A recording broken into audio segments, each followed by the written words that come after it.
Everyone, welcome to my channel. आप सभी का आज की इन्वेस्टमेंट मास्टरिंग क्लास 3 में स्वागत है। अगर आपने अभी तक मेरे चैनल को सब्सक्राइब नहीं किया है तो प्लीज़ सब्सक्राइब कर लीजिए। इस चैनल के थ्रू मैं आपको इन्वेस्टमेंट से जुड़ी हर एक चीज़ बेसिक से क्लियर करती जाऊँगी। जो भी नए इन्वेस्टर्स हैं या जो भी इन्वेस्टमेंट करना चाहते हैं आगे जा कर के, उन सब के लिए एक बहुत ही इम्पॉर्टेंट और बहुत ही इफेक्टिव वीडियो बन रही है। आज की वीडियो में हम डिस्कस करेंगे फ़ंड रेजिंग एंड इन्वेस्टमेंट के बारे में। बेसिकली हम कोई भी काम करते हैं, कुछ भी फाइनेंस या इन्वेस्टमेंट से जुड़े काम करते हैं, तो हमको कहीं ना कहीं फ़ंड की रिक्वायरमेंट ज़रूर होती है। फ़ंड हमको कहाँ से रेज़ करना होता है, किस तरीके से रेज़ करना होता है, इसको हम बहुत ईजिली एक एग्जांपल के थ्रू समझेंगे। जैसे कि मान लीजिए हमें कोई भी एक बड़ी चीज़ खरीदनी है, कार खरीदना है, घर खरीदना है, तो नेचुरली हमको पैसे की ज़रूरत होती है। अब पैसे हम दो ही तरीके से लगाते हैं, या तो पैसे हम अपने पास से लगाते हैं या हम फ़ंड कहीं से उधार लेते हैं। उधार लेते हैं मतलब हम कह सकते हैं उसको हम लोन पे लेते हैं।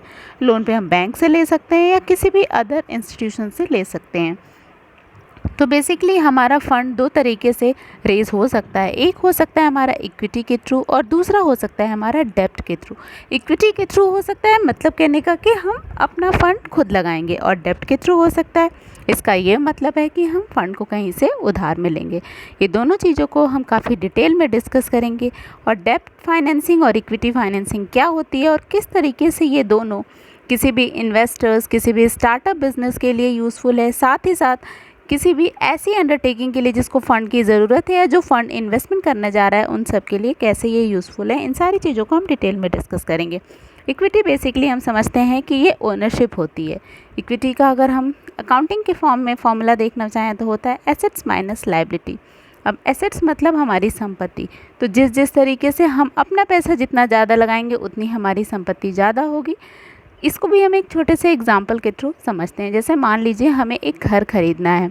अब घर खरीदना है तो नेचुरली घर के लिए एक बहुत ह्यूज अमाउंट की रिक्वायरमेंट होगी। लेट अस सपोज 2 करोड़ की रिक्वायरमेंट है। अब अपना फ़ंड हमने 1 करोड़ लगाया और 1 करोड़ हमने लोन लिया, तो जो हमने लोन लिया वो हमारा लायबिलिटी है, जिसको हम कह सकते हैं डेब्ट है। और डेब्ट वो फंड होता है जिसको कि हमें after certain period of time repay करना होता है। सिर्फ रीपे ही नहीं करना होता है, उसको रीपेमेंट के साथ साथ हमको इंटरेस्ट भी उसका पे करना होता है। तो डेब्ट फंड वो लायबिलिटी होती है जो कि हमको एनी हाउ बेयर करना है।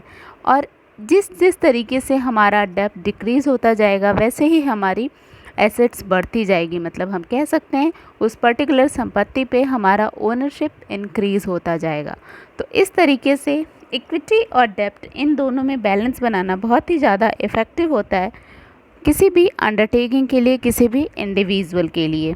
अब आइए इसको हम एक एग्जाम्पल के थ्रू बहुत ही क्लियरली समझते हैं। लेट अस सपोज़ कि हमको एक रेस्टोरेंट स्टार्ट करना है। तो रेस्टोरेंट के लिए नेचुरली हमको कुछ संपत्ति की ज़रूरत होगी। संपत्ति मीन्स आइडिया। आइडिया मीन्स कहाँ पे रेस्टोरेंट स्टार्ट करना है, फिर क्या क्या मशीन्स, क्या क्या इक्विपमेंट की ज़रूरत होगी रेस्टोरेंट स्टार्ट करने के लिए। देन कितना ह्यूमन रिसोर्स मतलब पर्सनस की ज़रूरत होगी, कितने पैसे की ज़रूरत होगी, किस सॉफ्टवेयर की, किस टेक्नोलॉजी की ज़रूरत होगी, किस IPR की ज़रूरत होगी, किस तरीके से हम अपने ट्रेडमार्क और कॉपीराइट को यूज़ करेंगे, अपना बनाएंगे या हम किसी और करेंगे। तो ये सारी चीज़ें क्या हो जाएंगी, हमारे रेस्टोरेंट के लिए एसेट्स की तरह, संपत्ति की तरह काम करेंगी।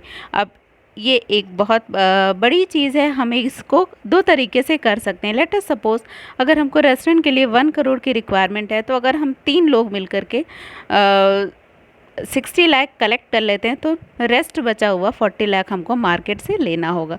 तो 20-20-20 अगर हम तीनों ने मिलके दे दिया तो ये हमारा खुद का कैपिटल होगा, और 40 लाख हम कह सकते हैं लोन के फॉर्म में हम किसी भी इंस्टीट्यूशंस के थ्रू कलेक्ट कर लेंगे। तो जो 60 लाख हमने कंट्रीब्यूट किया दैट इज़ इक्विटी, एंड जो 40 लाख हमने लिया मार्केट से, उसको हम कह सकते हैं वो हमारा डेब्ट की तरह वर्क करेगा। इक्विटी मतलब जो भी रेस्टोरेंट के ओपनिंग में पार्टनर्स थे उन सब का अपना फंड, उन सब की अपनी संपत्ति, उन सब का अपना एसेट्स। और वहीं डेब्ट वो फंड जो कि उन तीनों ने मिलके for the opening of restaurant market से कलेक्ट किया। तो ये जो बेसिक चीज़ है इक्विटी और डेब्ट का, आई होप आपको क्लियर हो गया होगा। इस पर्टिकुलर रेस्टोरेंट में जो हमारे 1 करोड़ के फंड रिक्वायरमेंट में इक्विटी है दैट इज़ 60 लाख, एंड डेब्ट जो काम कर रहा है वो है 40 लाख का। वहीं अगर हम आगे बात करते हैं कि मान लीजिए हमारा रेस्टोरेंट कुछ टाइम पीरियड में बहुत अच्छा चलने लगा, अब हमारी प्लानिंग है कि हम उसी तरीके का 4 और रेस्टोरेंट ओपन करेंगे। तो अब चूँकि 4 और रेस्टोरेंट ओपन करेंगे तो नेचुरली हमको और फंड्स की रिक्वायरमेंट होगी। तो अब और फंड्स की रिक्वायरमेंट होगी तो अभी इसमें भी हमारे पास 2 ऑप्शन अवेलेबल होगा, हम या तो अपने पास से फ़ंड लगाएं या मार्केट से लें। अब ऐसा नहीं है कि अगर हम एक रेस्टोरेंट को ओपन करने में 1 करोड़ की इन्वेस्टमेंट किए हैं तो 2 रेस्टोरेंट को ओपन करने में 2 करोड़ और 4 रेस्टोरेंट को ओपन करने में 4 करोड़, इस तरीके के कंडीशंस नहीं हो। बेसिकली हम वैल्यूएशन के बेसिस पे चीज़ों को डिटरमाइन करते हैं। लेट अस सपोज कि 10 करोड़ की रिक्वायरमेंट होगी फॉर ओपनिंग द 4 रेस्टोरेंट, तो इसमें हमने 2 करोड़ का इन्वेस्टमेंट प्लान किया। 2 करोड़ में हम 1 करोड़ डेप्ट से ले लेते हैं और 1 करोड़ इक्विटी से ले लेते हैं। अब चूँकि 1 करोड़ अगर हमने डेप्ट से लिया, 1 करोड़ हमने इक्विटी से लिया, तो इक्विटी मतलब अपने जो भी प्रमोटर्स थे बिज़नेस के, मतलब जो 3 पार्टनर्स थे, उन 3 पार्टनर्स ने अपने शेयर्स में से, अपने 100% शेयर्स में से 10% का शेयर्स जो है वो मार्केट में रिलीज़ कर दिया, मतलब मार्केट में ओपन कर दिया फॉर परचेज़। तो इस तरीके से हम कह सकते हैं कि पार्टनर्स ने कुछ 10 इन्वेस्टर्स ऐसे ढूंढे जो कि 10-10 लाख ईच दे दे, तो 1 करोड़ कंप्लीट हो गया। तो अभी प्रमोटर्स के पास 90% रह गए एंड 30% हम कह सकते हैं ईच पार्टनर्स के पास कंपनी के शेयर्स रह गए और 10% मार्केट में रिलीज़ हो गया।